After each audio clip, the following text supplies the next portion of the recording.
सीरत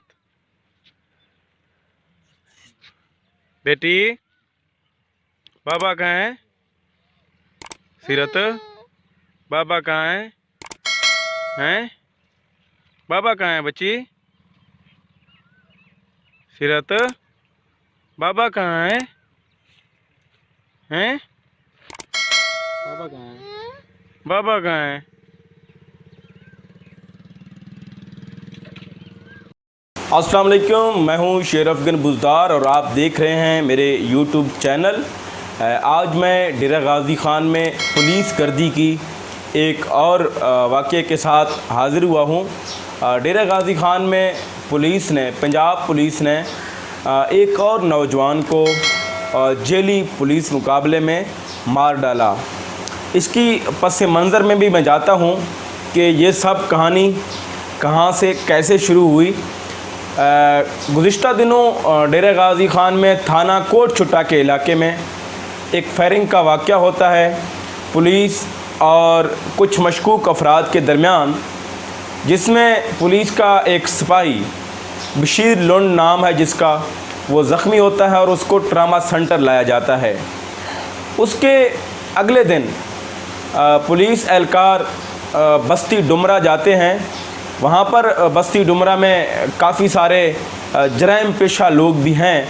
वो काफ़ी अरसे से वहाँ पर वो शराब फरोशी का भी धंधा करते हैं, दीगर जो बुराइयां हैं, डकैती, चोरी, सब कुछ करते हैं। लेकिन उन्होंने शक की बुनियाद पर एक घर पर छापा मारा। वहाँ पर था तो कोई नहीं, एक शख्स वहाँ पर काम कर रहा था और उसका बेटा वहाँ पर थ्रेशर पे काम कर रहा था। तो पुलिस ने उन दोनों बाप बेटों को घर से उठा लिया। एक को ये एक सफ़ेद कार में लेकर रवाना हुए बेटे को, और दूसरा जो बाप था उसको पहले पुलिस डाला में बिठाया गया और उसके आगे जो गाड़ियां हैं वो बदलती रहीं। बेटे को थाना कोट छुट्टा ले जाया गया। उसके अगले दिन जो वाक़या रोनमा हुआ वो ये था कि पुलिस ने एक फ़र्ज़ी डकैती की एक कहानी बनाई, जिसमें उन्होंने एक मोटरसाइकिल भी दिखाया और ये भी दिखाया कि शाहिद नाम का लड़का, शाहिद डुमरा जिसका नाम है, वो पुलिस मुकाबले में ज़ख्मी हो गया है, उसको टांग में गोली लगी है। तो ये टांग पर जो गोली लगने का जो वाक़या है, इसके बारे में भी बताता हूँ। इससे पहले भी यहाँ पर थाना सिविल लाइन के एरिया में भी थाना सिविल लाइन पुलिस ने एक शख्स को पकड़कर उसकी टांग पर गोलियां मार दी, क्योंकि उस शख्स का जुर्म शायद ये था कि उस पर पहले से बहुत सारी FIR थी। लेकिन ये जो शाहिद डुमरा जिसका कत्ल किया गया है, इस पर सिर्फ एक चोरी का मुकदमा था, वो भी दुम्बा या बकरी चोरी का उस पर कोई मुकदमा था। तो इसको पुलिस ने गोली मारकर ज़ख्मी किया, टांगों पर गोलियां लगी और उससे पहले उन्हें तशद्दुद का निशाना बनाते रहे। वहाँ से ज़्यादा खून बह जाने के बाद उसको ट्रामा सेंटर ले आया गया। तो यहाँ पर वो बेहोशी की हालत में था और उसको नहीं पता था कि वो कहाँ है। लेकिन यहाँ पर एक इत्तेफाक की बात मैं आपको बताऊँ कि जो पुलिस एहलकार जो ज़ख्मी हुआ है मुकाबले में, उन्होंने उस वक़्त कौन से कपड़े पहने हुए थे? आप मुलाहिज़ा करें कि नीले रंग के कपड़े पहने हुए हैं। और उसके बाद जिस शाहिद डुमरा को घर से इन्होंने पकड़ा था, गिरफ़्तार किया था, वो सिर्फ़ एक बनियान और एक शलवार में उन्होंने पहना हुआ था। तो पकड़ के ले गए, तो वहाँ पर जो कपड़े चेंज होते हैं, तब्दील होते हैं, उसी बशीर लुंड के कपड़े इसी को पहना दिए जाते हैं, या एक ही टेलर के पास, एक ही थान इनके पास रखा हुआ था कि ये वक्त ज़रूरत काम आएंगे, इस तरह की चीज़ें। उसके बाद 30 तारीख को उसके बाप को थाना कोट छुट्टा से छोड़ दिया जाता है। उनको भी मुख्तलिफ़ जगहों पर ले जाया गया। उनकी मैंने गुफ्तगू रिकॉर्ड की है, वो भी आपको सुनाता हूँ। उसको भी कभी चोटी ले जाया जाता था, कभी किसी चौकी में ले जाया जाता था, कभी किसी टार्चर सेल में ले जाया जाता था। और एक दफ़ा तो उनको एक नहर के किनारे पर लेकर छोड़ दिया उन्होंने कहा कि तुम यहाँ से भागो। उसको भी वो मुकाबले में मारने की शायद उस पर थे, प्लान पर थे, लेकिन वो शख्स वहाँ पर भागा नहीं है। उसने कहा मुझे जो मारना है मारो, मैं यहीं पर हूँ, मैंने ना कोई चोरी की है ना कोई डकैती की है।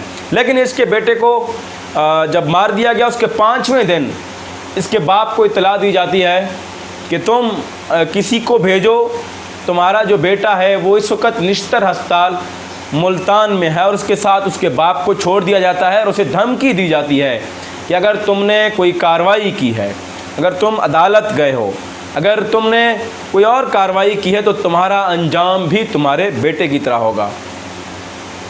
उसके बाद जो मोहम्मद शाहिद जिसको फैर लगी है, वो ज़ख्मों की ताब न लाते हुए दम तोड़ता है निश्तर अस्पताल मुल्तान में। जब उसकी लाश को पोस्टमार्टम के लिए लाया गया डेरा गाजी खान, तो यहाँ पर पुलिस की भारी नफरी तैनात की गई।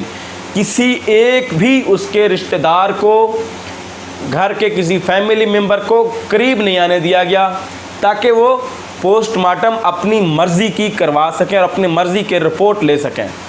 और उसके बाद जब उस नौजवान को जिसको कत्ल किया गया है,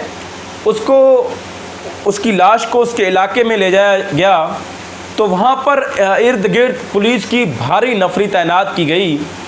और इनको डर था कि ये लोग कहीं कोई लाश को लेकर एहतजाज न करें। इन्होंने अपनी कस्टडी में, अपनी तहवील में बस्ती को घेरे में लेकर उसको दफनाया और उसके बाद वहाँ से रवाना हो गए। अब इनकी गुफ्तगू सुने, ये इनके वालिद के साथ हैं और उसके बाद अहले इलाका के भी साथ हैं। उसके बाद उनकी एक कमसन बच्ची, उसके भी साथ हैं।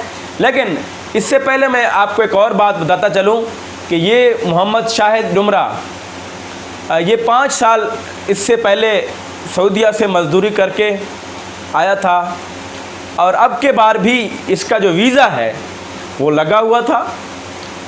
फ़्लाइट ऑपरेशन ना होने की वजह से, बंद होने की वजह से वो यहाँ पर रुका रहा, सऊदीया नहीं जा सका।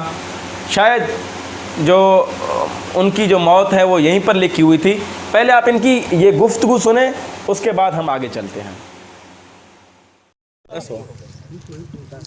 इतो से 5वीं तारीख को मेरे पुत्र को सही सलामत चाक गए बुनेन ते शलवार मैं उन दखड़ा सारे बसे सारे इलाके वाले सारे खूह वाले दखड़न सही सलामत कीती वञनि।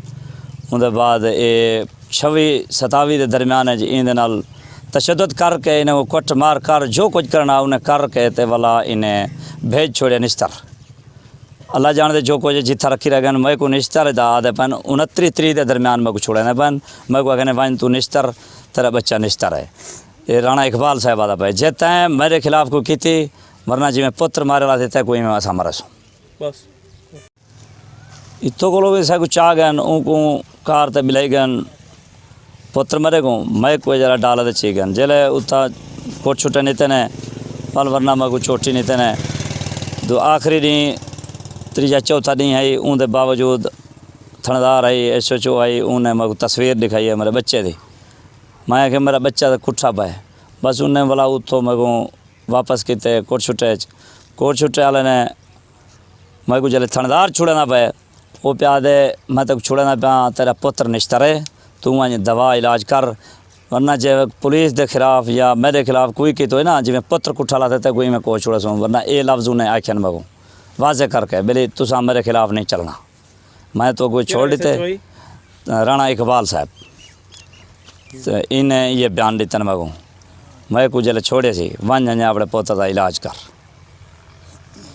5वीं तारीख को ही था कले बहुत ज़्यादा नफरी है पुलिस दी था कले मोहम्मद शाहिद वाला उनके अब्बे को भी नाल चाह गए मेरे चाचे को वाल 26 तारीख को फायर मारे ने उथई पुलिस स्टेशन दे विच साकू वाला देर निश्तर जी खां हस्पताल दे विच साकू दसने भी थई मुंतकिल असा जल्द उथा गए से साकू मिलन भी कहने दिता ते 27 तारीख को साकू दसाने बेली हुण असां को उथा ICU विच निश्तर हस्पताल दाखिल कर दिता से। जेरे वेले असां उथा गए से वो बिल्कुल बिल्कुल ही ख़त्म था पाया उहदे विच कोई साह भी कहना है ऐसे मशीन आई मैं चल जा प्यान खा ली। आपने इन सब की गुफ्तगू सुनी है। मैं ये नहीं कहता कि ये शख्स गुनाहगार था या नहीं था, इस शख्स ने जुर्म किए हैं या नहीं किए। अगर ये शख्स डाकू था, अगर ये शख्स चोर था, तो अदालतें मौजूद हैं। पुलिस को किसने हक़ दिया है कि किसी को जाकर गोली मार दो, किसी को गोली मारकर मार दो, किसी को माजूर कर दो, ये या किसी को अपने जो टार्चर सेल हैं वहाँ पर लेके जाओ। मेरी तो इत्तलात में और भी बहुत सारी बातें हैं। मेरे सुनने में आया है कि डीपीओ अख्तर फ़ारूक ने, जो कि ख़ुद इस ऑपरेशन में वो हिस्सा लेते रहे, उनकी तस्वीरें भी आप सबको दिखाई दे रही हैं कि इन्होंने पुलिस एहलकारों को खुली छूट दे रखी है, खुली छूट दे रखी है कि तुम लोग टार्चर सेल खोलो, तुम लोग जो इनके अपने जो हाउसेस हैं जहाँ पर टार्चर सेल के अलावा बग़ैर किसी मुकदमा के किसी को हिरासमेंट में रख लो, तुम्हारे ख़िलाफ़ कोई कार्रवाई नहीं होगी, मैं आगे संभाल लूँगा। इससे पहले भी 2 यहाँ पर डेरा गाज़ी ख़ान में नौजवान पुलिस मुकाबले में मारे गए थे। जुडिशल इंक्वायरी का वादा किया गया था कि सेशन जज की निगरानी में जुडिशल इंक्वायरी होगी, लेकिन वो भी सेशन जज ने तो खैर इंक्वायरी नहीं की, सिविल जज ने की है, लेकिन वो भी इंक्वायरी पुलिस एहलकारों के ख़िलाफ़ आई है। उसमें भी बहुत सारों को बचाया गया। यहाँ भी अगर आज इस नौजवान के कत्ल का मुकदमा इनके ज़िम्मेदारान पर दर्ज ना हुआ तो शायद फिर पुलिस के ख़िलाफ़ मैं समझता हूँ कि लोग हथियार उठाने पर मजबूर होंगे। तो फिर ये लोग खुद दहशतगर्द क्रिएट करने वाले इदारे आप इनको कह सकते हैं, क्योंकि अगर एक शख्स पर इस हद तक आप जाते हैं कि उनके नौजवान बेटे को आप लोग सरेआम कत्ल करते हैं, तो फिर कौन जो है आप लोगों को मुहाफ़िज़ कहेगा।